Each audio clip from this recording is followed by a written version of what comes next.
Joey, I'm a nun. I used to wear a uniform. I'm drunk and I'm up against the wall. You owe Mr. Choi money. To have some photographs of me looking like a normal man. Welcome to Screen Recaps, and today we are going to be recapping the movie Hummingbird.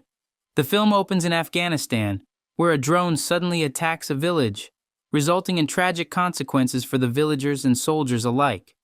The scene then shifts to London, where Joseph Smith, a former Special Forces soldier now living as a homeless alcoholic under the alias Joe Jones, intervenes when two drug addicts threaten his homeless neighbor Isabel. Joey steps in to protect her and gets into a physical altercation with the attackers. Outnumbered, he fights back and narrowly escapes to save himself. While fleeing, Joey accidentally breaks into an apartment building to evade his pursuers. The man chasing him eventually gives up, allowing Joey to take refuge inside. He discovers some alcohol and indulges, highlighting the severity of his alcoholism. After taking a bath and changing into clean clothes, including cutting his long hair, Joey finds a note indicating that the apartment's owner, Damon, won't return until October. This gives Joey a temporary reprieve from life on the streets as he settles in. Exploring further, Joey finds Damon's credit card and memorizes the PIN to withdraw cash. He uses an ATM to withdraw a substantial amount of money in pounds. That night, Joey continues to grapple with his addiction, wandering the city in a drunken haze and eventually returning to the apartment. He experiences flashbacks of the Afghan village, grappling with symptoms of post-traumatic stress disorder. The memories unsettle Joey deeply, but he manages to regain composure. He resolves to find Isabel back in the ghetto, but his search proves futile. While looking for her, he encounters Sister Christina, a nun who runs a soup kitchen for the homeless. Recognizing Joey, Christina engages him in conversation. Impressed by Joey's cleaned-up appearance, Christina decides to contact her police liaison officer, David, on Joey's behalf. Before she can do so, Joey leaves 500 pounds on her table, attributing it to a stroke of luck, or perhaps a blessing from God. Joey insists Christina spend the money on herself, a gesture that surprises and touches her. The next day, as Joey wakes up amidst hummingbirds in the apartment, he confronts hallucinations of traumatic memories from Afghanistan. Distraught, he reacts by shooting at the hallucinated birds, illustrating his ongoing struggle with psychological wounds. Joey is also physically suffering from 2 broken ribs and an infection around one of the breaks, worsening if it reaches the bone. Walking past Christina's shop, Joey seeks help, but she advises him to seek treatment at an emergency room rather than self-medicate illegally. Joey confides that he's evading a court-martial, fearing permanent repercussions if caught by the authorities. Despite Joey's hesitance, Christina agrees to provide him with antibiotics to treat his infection. Joey inquires about Isabel's whereabouts, and Christina informs him that Isabel hasn't visited the soup kitchen in days, and her whereabouts are unknown. Joey takes initiative by posting his contact information on street walls in hopes of finding Isabel. Soon after, Isabel contacts Joey, reassuring him that she's safe but working for dangerous individuals. Grateful for Joey's concern, Isabel promises to reach out upon returning to London, hinting at trouble. Damon's neighbors become suspicious of Joey and threaten to call the police if he doesn't open the door. Joey improvises, claiming to be Damon's boyfriend and explaining that Damon has permitted him to stay until he returns from New York. After a brief conversation, Joey convinces the neighbors that his story is true. Joey starts working at a Chinese restaurant to make ends meet. When he confronts a group of troublemakers refusing to leave late one night, Joey demonstrates his fighting prowess by kicking them out, impressing the restaurant manager. This leads to Mr. Troy, the restaurant owner, offering Joey a job as a driver to transport drugs and collect extortion money. Joey, earning from this work, sets aside a portion to provide tasty free meals for the homeless who frequent Christina's shop, earning him the nickname Crazy Joe among the needy. Joey reconnects with Dawn, his ex-girlfriend and the mother of his daughter, whom he hasn't seen in years. He provides financial support to Dawn, who has been struggling financially and emotionally, giving her renewed hope.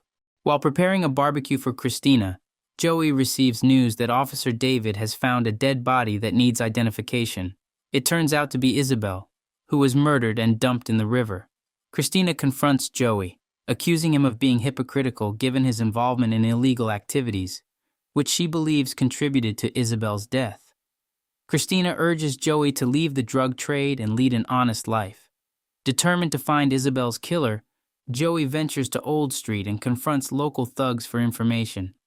After roughing them up, they reveal that Isabel was murdered by one of her regular clients, a man in his 30s with a scar over his eye. Armed with this information, Joey prepares to take action.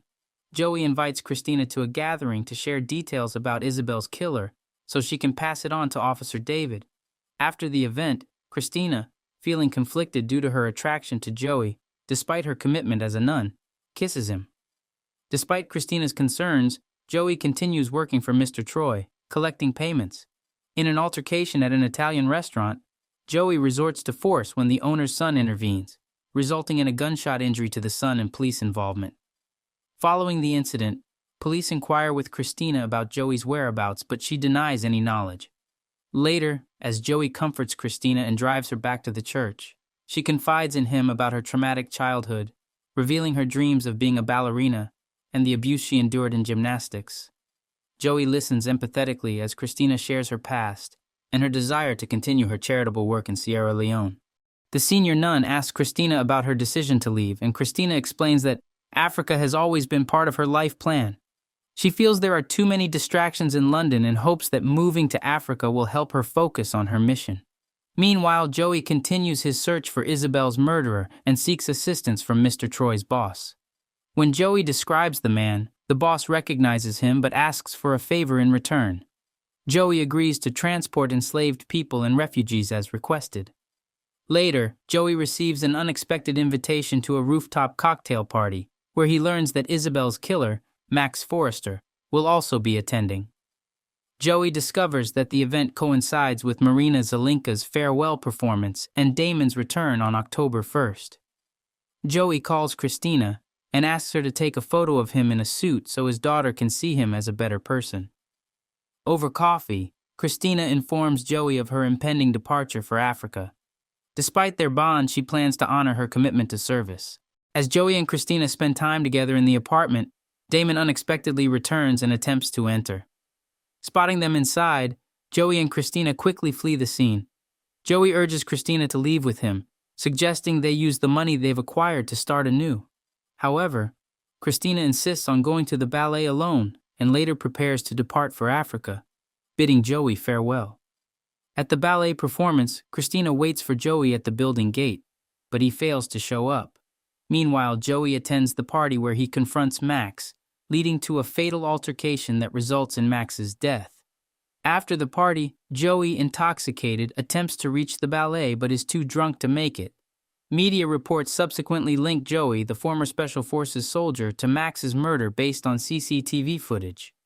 Christina discovers Joey drunk on the roadside after the performance. Upset by his condition, Joey opens up to Christina, revealing his reasons for drinking, to numb the memories of his brutal experiences in Afghanistan. He shares a harrowing story of revenge and remorse, explaining his struggle to cope with his past actions. The next day, as Christina prepares to leave for Africa, she receives a letter from Joey. He informs her that he has returned the money he took from Damon and reported the smugglers to the police, acknowledging it doesn't erase his past, but is an attempt to do the right thing. Joey expresses gratitude for their time together, acknowledging it brought him a sense of renewal. He wishes Christina well on her journey and reveals his intention to return to the streets, disappearing once more. The movie ends with Christina viewing Joey's photographs, juxtaposed with Special Forces tracking him via surveillance cameras, highlighting his uncertain future.